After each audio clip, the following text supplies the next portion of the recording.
A man came to the Prophet ﷺ and he said to him, "O Rasulullah, my father is trying to take all of my money." So the Prophet ﷺ, he said, "Bring your father," because the Prophet ﷺ would always listen to both sides of the story.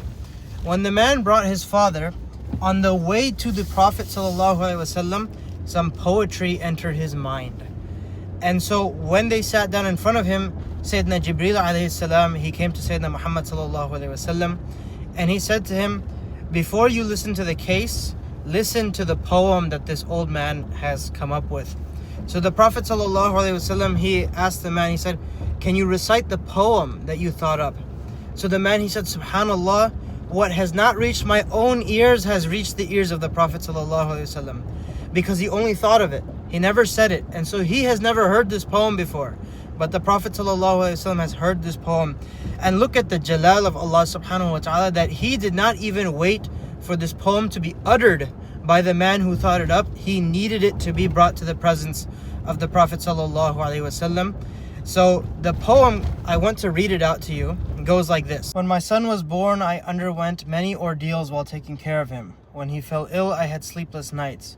I stayed awake the whole night. I was sad and upset whenever I found him in trouble, although I knew very well that death comes sooner or later. But this blood relation demands that a father assume the responsibility for protecting his son until death.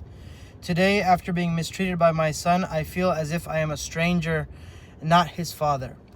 O son, when you reached the threshold of youth, I cherished a sweet dream that you would earn your livelihood and lend me a helping hand.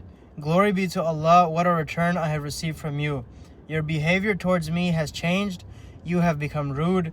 You put on airs thinking that you have done me a great favor by being a little cooperative. Now I am heavily indebted to you. If you had been aware of the rights of your parents, you might not have treated me as if I was an outsider." Upon hearing this poem, Sayyidina Muhammad ﷺ was in tears and his beard was soaked. And he grabbed the young man by his collar and he said, "Leave. You and your wealth are your father's. You belong to your father and your wealth belongs to your father.